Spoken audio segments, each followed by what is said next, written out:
So, is this guy playing a flute or...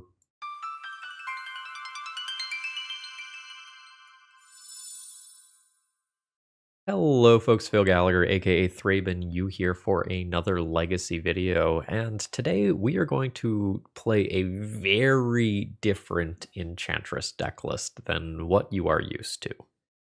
Traditionally speaking, Enchantress seeks to draw a large number of cards and chain together a large number of enchantments, sometimes playing some prison elements, and eventually winning the game. But what if instead you tried to use your enchantments to murder your opponent as quickly as possible, more in the line of something like, say, modern Bogles? This is essentially what Balanced Lotus wanted to do when they sent me their deck list, and I have kept the core of the deck intact, but I have gotten rid of a handful of flex slots for what I think will be a little bit more consistency. So here is the general game plan. The deck wants to control a large number of enchantments, and play enchantments like Ethereal Armor and all that glitters that scale up as you have more of them in play. And the goal is to use cards like Core Spiritdancer and Sethis and Sram to draw cards as you are playing these auras so that they go and chain together. The original draft that was sent to me did not have any 1-mana creatures, which felt like a pretty big mistake to me. Hexproof is good, right? The conceptual theory about like why you play Bogles is that like you just dodge creature removal, and it felt like without any options for hexproof creatures that I would just be running too much into lightning bolts and swords to plowshares and stuff. I think conceptually the deck is really just supposed to have 8 of them, but I want to keep the core of the donor's vision alive because there are some other neat creatures in here. So a lifelinker, for example, early on that also can reduce the cost of some of these enchantments is very cute, right? And when you reduce the cost of these 2-mana enchantments just to 1, especially if you control something like a Core Spiritdancer as well, it can get out of control very quickly. There's a neat creature in here, Timber Paladin, that I think is probably unplayable in an Orcish Bowmaster's world, but we're gonna honor the donor's vision and keep it in the deck. As a true aggro deck list, this deck is going to opt to run Path to Exile over Swords to Plowshares and just give our opponents land. And we're going to kind of see how this does. The original draft that I was sent was a little higher on the curve, and I cut a handful of 3-drops. So for example, this was in the main deck previously. I think this is reasonable to help grind through a removal matchup, but it just felt really slow. And again, I wanted to lower the curve and get some hexproof stuff in there. My gut feeling is that the Jukai Naturalist is probably going to be one of the weaker cards in the deck list, but at the same time, it probably goes and steals some game. Lifelink plus a large amount of power can put fair decks in hurt quickly, but keep in mind that Legacy is a format where damage often happens in Muxus and Murktide Regent-sized chunks, so that's something to keep in mind. The sideboard was very focused when I got it. There were originally copies of Veil of Summer in here. I've cut all of those. This seems like a tap-out deck. This doesn't seem like a hold-up mana deck. So I just conceptually thought that that card was probably going to just be very awkward and clunky, which I usually feel in tap-out decks. I think Veil of Summer is much better in like blue past-the-turn decks than it is in a tap-out creature deck. Now, regardless of how this league's results goes, I think if you are going to play with this again, please consider Light Paw's Emperor's Voice. I think this card is very good, and I think if you want to do something that looks like this in Legacy, like you start with 8 hexproof creatures and Light Paws as your starting point, but at that point I felt like I was drifting too far away from the donor's original vision, and I decided to not edit the deck any further. It's a weird balance trying to do this, of honoring the vision while also trying to tune it and keep it competitive when you've never actually played the list. But I've goldfished the current list in a handful of games, and it feels solid. With that being said, why don't we go ahead and jump into the league here? If you're looking for ways to support me, the best ways to do that are to subscribe to my Patreon or become a YouTube member. YouTube members get early access to all of my videos. And if you want some merch, check out the link in every video description to my bonfire site. Let's battle. Oh yeah, I am in for this hand. We're going to keep this one. I probably just play this core Spiritdancer on turn 1. I think that's going to be how I play this. It's the highest upside for if things go right. I really need the card draw.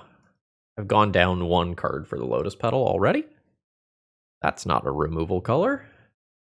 All right.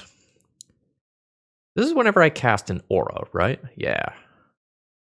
Oddly, another Lotus Petal would be kind of sweet. Ooh. This is and its abilities can't be activated, right? Yeah, I think I just shut that down. And don't do damage this turn. It's possible I set up for a bigger turn next turn, but then my opponent can like get a Gaia's Cradle or a combo piece. So, c'est la vie. If I draw a land, things are going to start to look sweet as I chain things together. Fuck, it's another one. I did draw a land. So, both of these or one of these and this duder. Probably just both of these. Probably just both of these.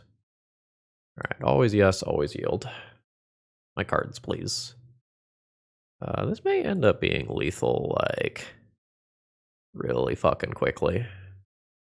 I have things like Grist to worry about. Oh yeah, this is just a theoretical 2-turn clock, assuming that it can get through.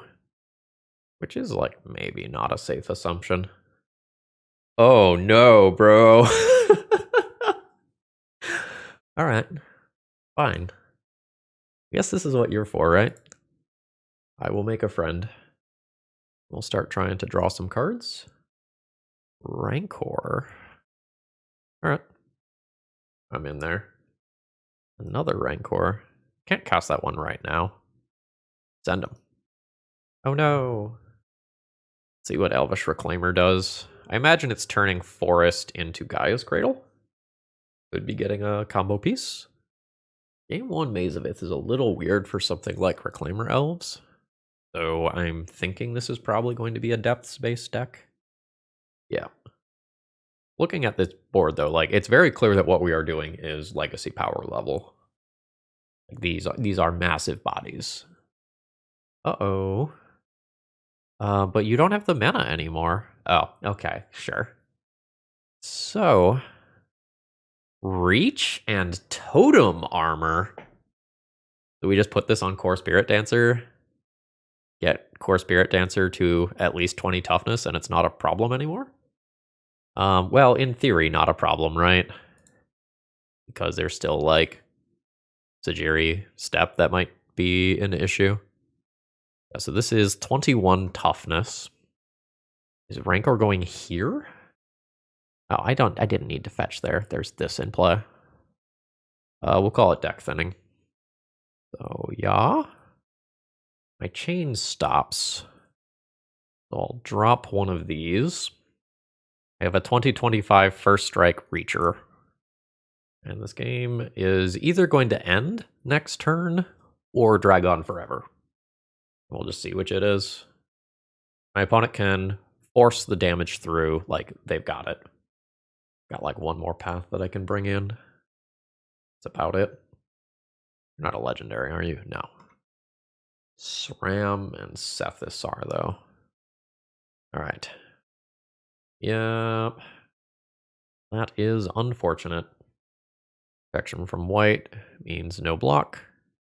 Why are you highlighted like you can block? Why are you highlighted like you can block? But you are not highlighted. Strange. Let's go one path to exile in and maybe board out one legendary creature that can be bounced by Karakas. I keep this one because of the life gain. This hand seems like it's going to be a keep. I think it's turn 1 this guy and Lotus Petal. Turn 2 play Spiritdancer and Rancor. But it's possible that I just play turn 1 Spiritdancer and then hope that Rancor doesn't get thought seized, and this just scales up the fastest. But this is the thing that plays around Maze of Ith in particular. Maybe it's correct to just never lose Core Spiritdancer to a discard spell. Maybe that card is just so critically important that I can't drop it. Ooh, Mox Diamond. And I assume this is an Elvish Reclaimer. So now I know that Maze of Ith is on the table, so I might want to put my pants on Slippery Boggle. I don't really want to draw more creatures right now. So the way that I goldfish most quickly is this. The way that I play around something that is actively on board is this. I think this needs to be a Savannah. And let's Rancor up this little guy.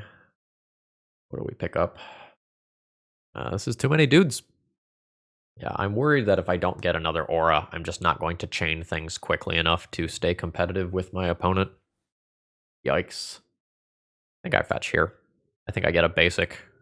A basic plains is a Savannah that can't be wastelanded afterwards. So my opponent has active access to Maze of Ith, and I have no auras to start a chain. Even if I put the Rancor on the Core Spiritdancer, this is just like not particularly strong. This is a problem. This is not actively a removal spell until Night is removed, which is awkward. Because my opponent might just pass the turn and never give me the opportunity to do this. I don't know, maybe I think I messed up. I think I'm supposed to attack with this, and then if they block, I just, like, replay Rancor. I maybe get, like, Bojuka bogged if that happens. I don't know. Yeah, my opponent just takes it, and then if they're good, they won't tap the Knight. They'll just wait until they have both of these available. Gonna let my opponent search and hope it's not Gaia's Cradle. It is Stage. So 1, 2, 1. I think I have to take out Knight and then hope that my opponent is tight on mana. I don't know. Like, this is 1, 2, 1, 1, 2 for protection. Oh, fuck, they already have protection. Actually, if they blow their protection now, they might not have a second one. Sure, that's fine. Weird spot. Dark Depth stuff just keeps coming back. I'm just dead if I don't draw an aura. Yeah, so we drew one aura all game in our auras deck. My only out is my opponent blocking this and it dying, and then I string together a bunch of bullshit with Rancor. And the 2 lifelink doesn't do it here. Alright, opponent did not bite. I have no flyers. I am dead here. I think we got a little unlucky game too, but I'm not sure that we generally race what my opponent is doing. Today's video is sponsored by Moxfield.com, and honestly, they're just the best at what they do. If you need to keep your deck lists online, this is the way to do it. They have all sorts of different viewing options. You can condense that text if you like things to be tight. You can make them visual grids. You can put them in stacks. You've got all sorts of different ways to kind of view and visualize your deck lists, and they also have some really cool functionality, like allowing you to see playtest hands and even fully playtest your decks. So check them out. All right, my opponent is playing a Yorion deck of some kind. My hand doesn't really start doing anything until turn 3. I'm hoping that's fine. We don't know yet whether my opponent is on a blue deck or a close to mono white deck. We do, however, know that we have too many creatures and not enough auras here. We'll see if I get blown out by some removal spells. White? Sure. A multicolor up the beanstalk control deck list seems likely. I think I'm just going to ram another Core Spiritdancer out there and keep putting my opponent to the removal spell test. Orcish Bowmasters is going to be a pain in my ass. Oh god. So everyone is going to get to draw cards. I feel confident about that. That's a really weird time to play a Brainstorm. I see. Is that a correct time to play that Solitude? Do you just play it there, or do you make me put an aura on the stack? Unsure. So I'll Sram. Do I play an All That Glitters, or do I put a second creature into play? This one can just die to Bowmasters. I think I just start stacking this boy up. The single All That Glitters is not particularly powerful here. Oh my god. The Solitudes and Force of Wills and such are horrifying right now. Another slightly weird Brainstorm. Okay, my opponent is Brainstorm locked. So am I going all in on this Sram? Or am I trying to diversify? I think I'm going all in. So I would like to Spirit Mantle. If I Spirit Mantle, Solitude is no longer any good against this creature. So I will now All That Glitters. This is a 9/9 that is potentially lethal next turn. I am bad against an Edict for the way that I have chosen to play this. You have Beans. Yeah. That is a draw 4 removal spell. It is now incredibly unlikely that I win this game. Let's draw a card off of this. And these Umbras are like not super good against what my opponent is doing. Take the basic out of the deck. I'm going to play Timber Paladin and not put an aura on it.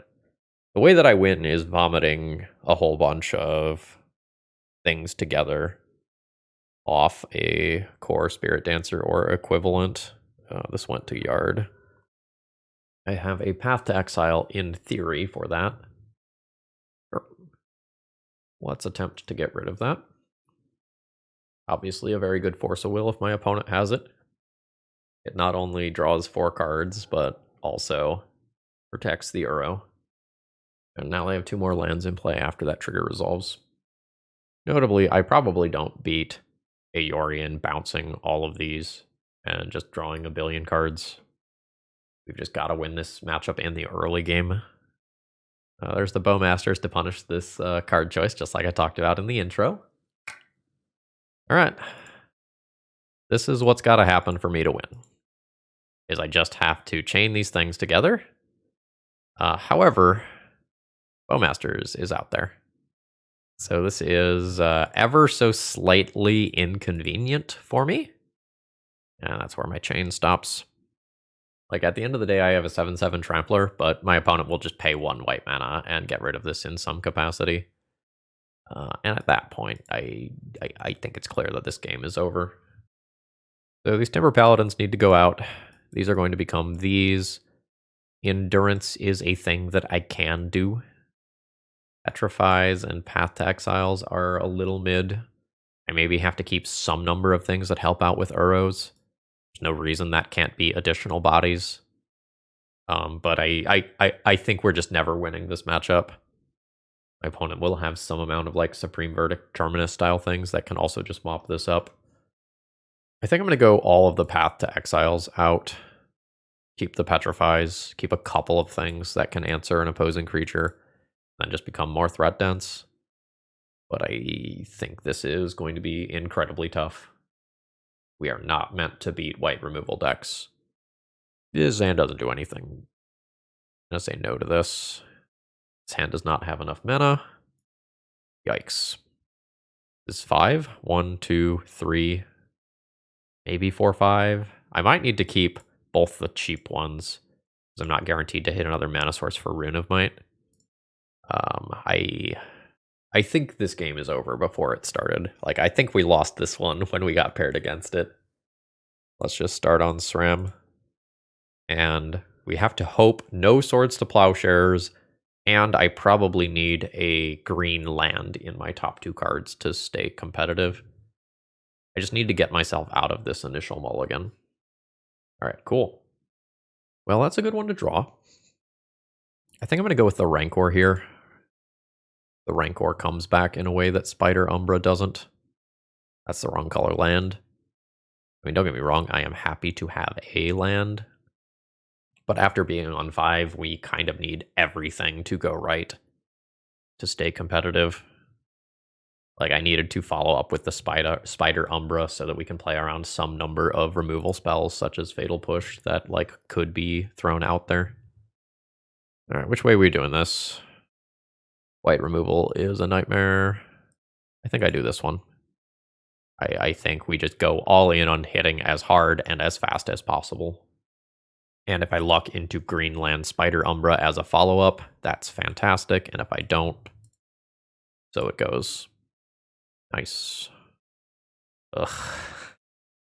Yeah, just swords plus solitude plus leyline binding all in this deck, in addition to any other ancillary removal beyond that, is just too much. The stack clears. I'm in bad shape. What? I think I just concede. Like, this is a nightmare matchup, and my opponent has some accidental tech that just destroys my deck. This is not winnable. I'm going to move on. All right, looks like I've got a keepable hand here. And depending on what I see on the other side of the battlefield, I can decide whether or not I'm just going all in on this creature, or whether I am trying to set up for a longer game. Or maybe that my opponent will make that decision for me. My opponent has made that decision for me. I've got a new creature to replace it. If I draw another land, my turn 3 is probably pretty hot. Like, I have 2 of these in play. My aura's double cantrip. What are we playing against? Something that kills me immediately. Unfortunate. I guess Atraxa isn't literally game over, but it's hella bad. Archon of Cruelty would have been game over. I never beat that. Oh, is this the... Yeah, this is the Underground Mortuary build. Neat. So Thoughtseize, Animate Dead, Marsh Flats, Entomb. I'm going to see if my opponent will give me any insight into how it's been going for them. I'm going to double fetch Savannas. And we have to create something significantly better than an Atraxa very quickly.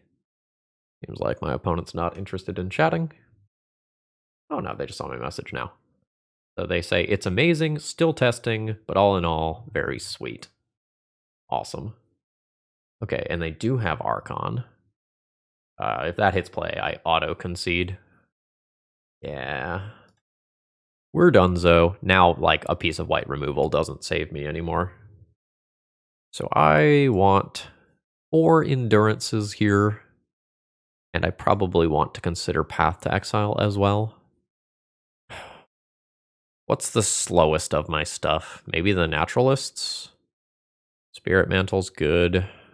Maybe I don't play the last Path to Exile. Maybe I cut a Rune of Might. I don't think I want this. I think I have to just try to kill my opponent. Like, play aggro thing, use an endurance or a path to stay alive, and get a kill. This is pretty aggressive. I think I'm going to try to keep this. I would not keep this on the draw. I think on the play, like, the theory of doing this is solid. I don't think I'll beat an Entomb hand. I might beat a Worldly Tutor hand. Oh, in case it's not obvious why they're playing Worldly Tutor, I don't think I properly explained this. The idea is that you use Worldly Tutor to put a creature to the top of your deck, and then you use a Surveil land afterwards to put that creature directly in graveyard so that it functions as an effective additional Entomb. So we've got a Karakas to help with a legendary creature such as Atraxa. I am not great versus Archon of Cruelty, though. And I might have to show this land early, which I do. So we're glittery. We are fabulous. And we're trying to outspeed a Reanimate. I don't have access to green mana right now. Yeah, here it is. There is your Surveil land. My opponent likes their card.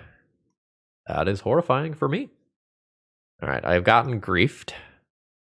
I lose Petrify. That's expected. I've got an attack for 5, and then I can only play core Spiritdancer, so there's not any real thought here.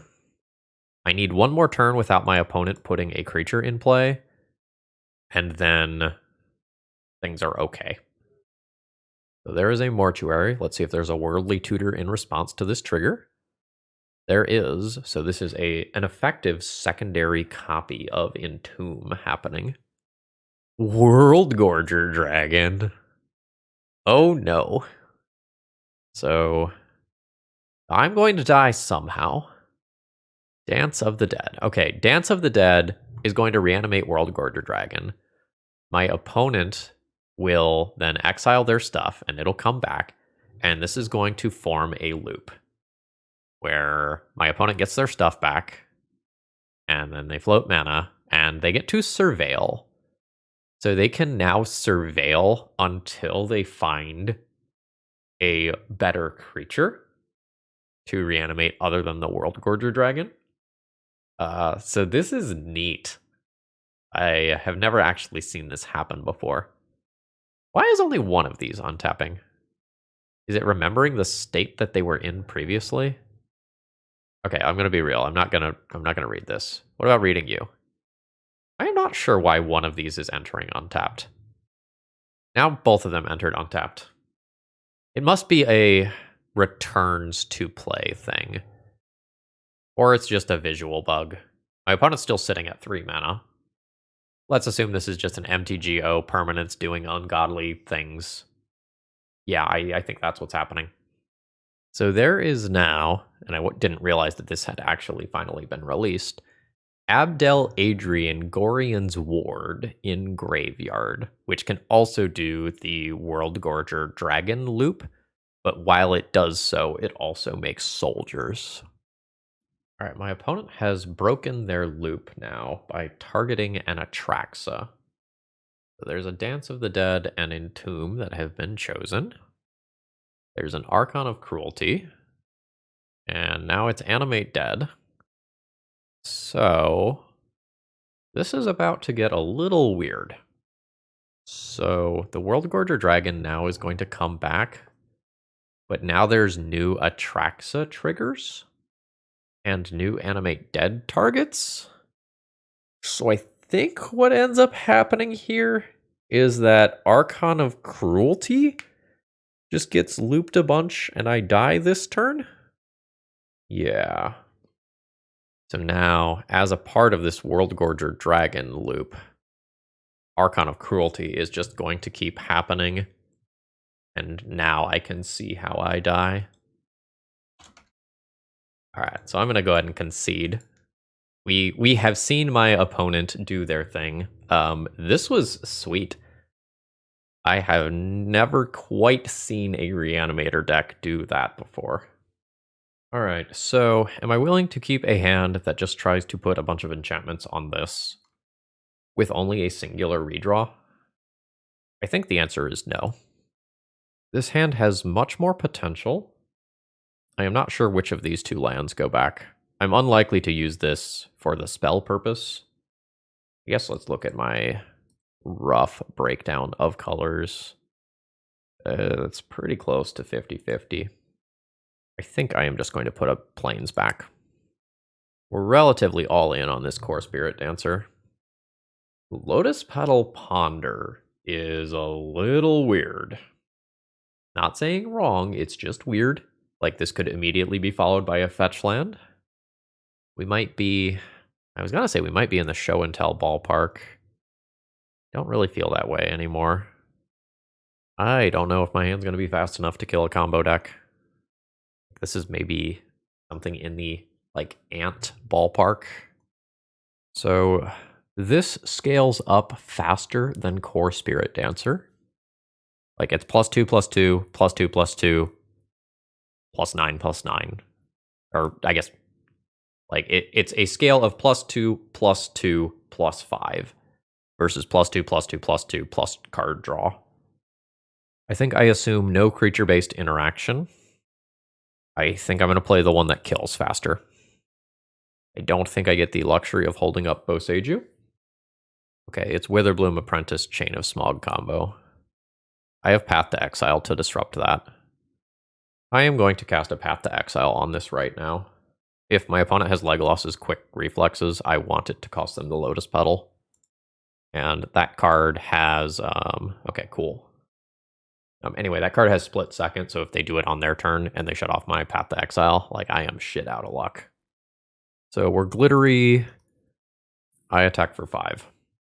Duress is annoying. That gets my Rancor.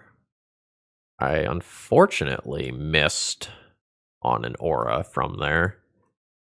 Opponent's at 9. And I'll just drop these creatures into play. One of us is probably dead in a turn cycle. It's me right now. So there's more than enough mana for Witherbloom Apprentice into Chain of Smog. And I'm Hellbent, so like they just know that it works. Second Summoner's Pact. For Sylvan Safekeeper, I am Hellbent. So last card's Chain of Smog and I die. Last card is Chain of Smog and I die. I will concede. GG's. I potentially lose this one for not waiting for Chain of Smog to go on the stack, but again, Legolas's Quick Reflexes is a very warping card. I'm going to add Deafening Silence and Path to Exile here. This doesn't do anything versus Witherbloom Apprentice. That can go. And I probably just like board out the Naturalists. I just don't have time to play that card. I don't think I'm going to go Stony Silence deep to shut off Lotus Petals. I guess. I'm like not excited about it. Let's just get a creature going. Don't have card draw here, and this is probably not enough protection. Like, my opponent can either take the Ethereal Armor, and my board is trash, or they can take my Path to Exile, in which case I don't have interaction anymore. And either one of those is brutal. Alright. I think my best chance at winning is playing the Sram and chaining cards together or finding new interaction. I don't think attacking for 1 extra point of damage this turn is going to get there. Am I dead now? Not now. Uro's fine. Like, I can out damage an Uro. I think we are going on the hexproof creature here. Okay. Try to chain these together. We chained a couple. 6 powers, nothing to sneeze at. Thoughtseize is fine. My hand is garbage. Like, I am fully counting on my opponent's deck failing. That is my current win condition. Not quite enough cards in graveyard for Uro to come back, even if Lotus Petal goes to graveyard. Oh. Spirit Guide? We are just Spirit Guiding for Uro.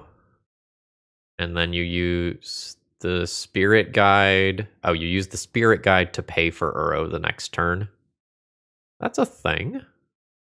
Now I just need an Aura spell, and I probably pop off really hard and get to ignore the Uro. A Pact trigger, there's Spirit Guide. I will just take the hit from Uro. Like 13 is perfectly fine. I can start blocking with Timber Paladins if I just miss on draws. Sure. Engineered Explosives is some shit. I had a Spider Umbra, which is why this is still around, just in case you are curious. So who gets the pants? I think Core Spiritdancer. So this is going to be a draw 3. Unfortunately, we missed on any further aura, which is pretty annoying. I'm going to go ahead and put a Sithis into play. Attack, attack. I think you're chumping. And I just plan on playing chump blockers while attacking for 5 or 6 damage each turn cycle. Uro is weird warping of the game. I wouldn't even call it a problem. Like, as long as I hit any aura and continue to play cards, it's not that big of a deal. That's brutal. Because that's every card that I have in play. Yeah, my opponents are showing up with Pernicious Deeds and multiple engineered explosives today. I don't know what you want me to say. But we're just not winning in that world. So my goal is to take 6 this turn and then have a decent number of creatures in play that can chump block, preferably at different mana values. Oh, am I going to die right now? Witherbloom Apprentice plus Chain of Smog does it. My body is ready. Yep, we are dead. GG's. I believe we are 0-4, and we have not won a single game. Let's try to get 1 on the board. All right. I can keep a hand that goes turn 2 creature, turn 3 creature, Rancor, draw 2. Or I can try to mulligan and be more aggressive. This feels slow, and it feels like if I miss on those initial draws, it's really bad. I don't know that this is fast enough for Legacy. Whereas this hand is, I keep this, get rid of Path to Exile, and hope to hit a land in 2 or 3 draws to really chain things together. This one's much riskier than the first hand. But I think it is also just objectively much stronger. Let's make a Spiritdancer. We're in play. I really think I need one of my first 2 cards to be a land, though. Oh, don't bolt me. I have so much to live for. Alright, this one's over. We've lost. It takes a few turns, but we are probably not coming back from this. Yeah, this is strong. Sure. Oh yeah, this is so much pressure. Yeah, and I have no effectively castable cards in hand. I will concede to a wasteland. Well, if opponent just plays that land, at least I'm not getting wastelanded. No. So this is a 3/3, and this scales up, so I take 5 this turn and 6 next turn. I'm dead so quickly. 14. I'm just gonna fetch now. Then I can F6 my opponent's turn. As soon as a single other point of damage happens, I have no outs anymore. So 1, Bowmaster's Lightning Bolt or Fetch Land are all lethal in a way that I can't stop. At this point, I'll concede. They just get hit for 6 and then get hit for 7. So I have a Path to Exile and 4 Endurances that I can play. So Timber Paladins die to Bowmasters. Those are my first cut. Maybe I don't play all of the Endurances when I am on the play. Maybe I board them in on the draw. Like every aura that I board out just makes my deck worse. I could board this in. I don't think I want to. Like, I already have other lifelinkers in my deck. This has creatures and no auras. It has 4 mana sources. Like, do I keep this? Maybe I do. Mulliganing sure as hell isn't getting me anywhere. So we're just gonna grab a Savannah and play a first creature. Alright, Force of Will's great. I'm happy with that exchange. And then we'll just see whether or not my opponent starts on a threat. They're on the Stalactite Stalker build, so the chances that they have a turn 1 threat are very high. Oof. I lose Sram here. And then I've got a whole lot of nothing left. My opponent cashes in a Bobble. Their graveyard's full, like they're set up for some sort of DRC or Murktide nonsense. I can drop this around a daze and then try to scale it up. But my opponent hasn't had a lightning bolt target yet. If I'm willing for this to get dazed, I could put this here, but it's still boltable. I would sacrifice the Lotus Petal to do it, so I don't think I'd drop the All That Glitters here. If the All That Glitters would then get this outside of lightning bolt range, like, maybe it's different. Now, if I don't use the Lotus Petal, then the All That Glitters gets this outside of range of lightning bolt. So, That's not bad. That's not bad at all. That's so good. I think my hand is forced. I could just attack for 2 first. I don't know if I win this game if my opponent has the lightning bolt. So I'm going to lean in further. Daze is annoying. Like, I could pay for it, and then, like, this is gone, and, my opponent can still... Oh, no, my opponent can't bolt anymore. This is a 4/4. Why is this a 4/4? +1/+1 for each artifact and enchantment you control. Oh, shit, this is an enchantment creature. Well, we're in. The giant dude. Very bad versus an edict. Very good versus jump blockers. Yeah, that's fine. I should have cracked Horizon Canopy in response. I just kind of went through that too quickly. I don't know, maybe I keep it around to play future spells around days. The Bowmaster is pretty likely to chump block at some point in the next couple of turns anyway. Send it. It's fine. So much life. I'm going to go ahead and draw a card into another Bowmaster's. Damn it! Do I play this now? It makes me further worse versus an Edict, but I just know that it resolves. I guess if it's exactly an Edict that I care about, this is just better. Or, against everything that's not an Edict, just resolving this now is very, very, very strong. So my opponent's top card needs to be an Edict, or they are deterministically dead. Take 3. Go to 34. Hey, we have at least a game win on the board. Now when I'm on the draw, I probably need these. Some number of creatures probably go. Like, I just have other creatures that I can put stuff on. Rune of Might give trample. Does. Matters for Bowmasters. Thinking of Rune of Might, Spirit Mantle. I'm going to get rid of a Rune of Might. Can't go too crazy on cutting auras, because they kind of make my deck work. This hand only has 1 mana source. That's not going to cut it. This hand is perfectly fine. I'm not sure whether one of these or this goes back. I think I'm going to put back the second Spiritdancer and keep multiple Endurances and just hope that Endurance can body my opponent's early game creatures. Stalker it is. I will probably petrify that on turn 2. That's a weird one.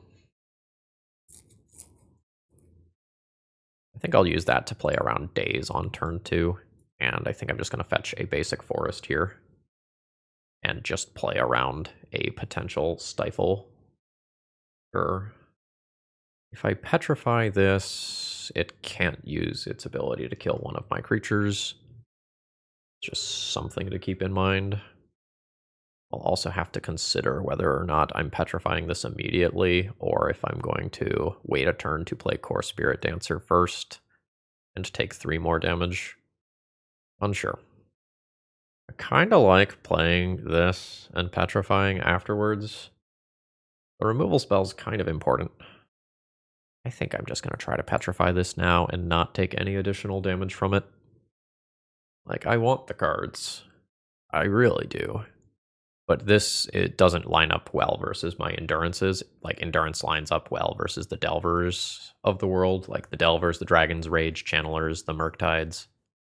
Alright, it is petrified. I am not going to pitch cast an Endurance to try and nuke the graveyard to stop a Murktide from coming. Like, if it happens, it sucks, but I don't think I'm winning if I go down 2 cards to temporarily stop a Murktide. And that Murktide would currently be small. Yep. Like, the 5/5 sucks, but that's not instantly ending a game or anything. I have time to draw out of that. So now, which way am I doing this? I think you come into play this turn. I mean, I'll pay. So we don't get to potentially get it out of Lightning Bolt range immediately. Opponent has a chance to remove it. I don't think you have to use the days there. Right? Like, you can just let me put something else on the stack and then respond with Bolt. I think that Daze gets a real spell a huge portion of the time. Let's see if this Murktide beats me to death before I find a removal spell.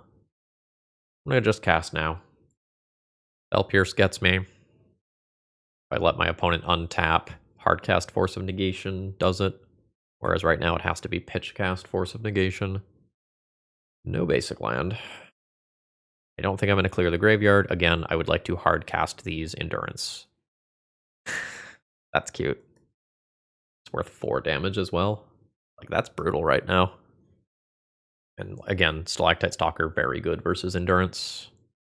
And if I take the turn off to petrify this, then I just get hit for 3 with this. Well, I don't really have a choice. I'm going to petrify this and then hope to get some extra mana. Sure. Yeah. So this is 4, 7. I don't really come back from that. I am dead. We do not manage to put up a single win over the course of this league. So I don't think you need me to tell you that this one wasn't good. This one wasn't a winner. And let's talk about why it's not a winner. And I think the easiest way to put this is let's think about like the fundamental turn of Legacy. Like, when do you need to be doing something broken to be competitive in a game of Legacy? And I think the answer to that question is roughly turn 3. I think most Legacy decks by turn 3 are presenting a kill or presenting something that is impacting the game highly. And I feel like this deck starts presenting an impact around turn 4. I feel like it is just fundamentally too slow. And I think that creatures that don't have some form of protection are just not worth enchanting. Like, enchantments are pretty sketch in Legacy, generally speaking. Auras, generally speaking, are pretty sketchy in Legacy. The removal is just too good, just too efficient, with many of them being free, such as Snuff Out, or very inexpensive. You know, your Leyline, Binding Swords to Plowshares, Path to Exiles. I think I was correct in trying to get more of these sorts of effects into the deck. I think the Jukai Naturalists need to be cut to become 4 more of these. And then I think some number of these other creatures need to change to other things. Like, Light Paws gives good value upon auras being cast. Maybe you keep the core Spiritdancers, but I think I would like junk these 4 for 4 copies of Light Paws. And maybe you can find some other way to protect the creatures that aren't innately hexproof. But I guess my primary question is, why would you want to do this? Like, what conceptually are you trying to beat by playing a deck that looks like this? Because, like, roughly as this was submitted, you are not faster than opposing combo decks. When players don't interact with you, you do a Legacy power level thing, and when someone does start interacting with you, be it through Force of Will, Swords to Plowshares, or whatever, things fall apart pretty quickly. So I think you're not favored versus control decks that have white. I think you're not favored versus combo. They're going to be faster. The Dark Depths deck even felt faster than we were. So I think the ultimate answer is probably just like, you shouldn't play something that looks like this. But if you're a sicko and you want to try to keep working on this deck list, maybe you start going into blue. Like, maybe you try to play Bant with Curiosity effects instead. Like, the Curiosity effects could give you a way to draw cards that doesn't require you passing the turn after playing a 2-mana card. But ultimately, I think you're going to end up playing too many cards that just aren't singularly good by themselves, right? Like, Legacy is a format of singularly powerful cards in most cases. And I don't know that we are going to keep up with the Up the Beanstalks, Murktide Regents, Furies, and other cards. So this one gets a thumbs down for me, and I don't recommend trying it. But maybe you can improve on what Balanced Lotus submitted here. Folks, if you have any thoughts, any cool tech that might protect these creatures, please throw them down in the comments below. I'm sure our donor would love to see them. I hope you all have a wonderful rest of the day, and if you find yourself really enjoying these videos, please consider doing something to support my content, as I recently lost a sponsor, and that's a pretty big financial blow. All right, have a great rest of the day. See ya.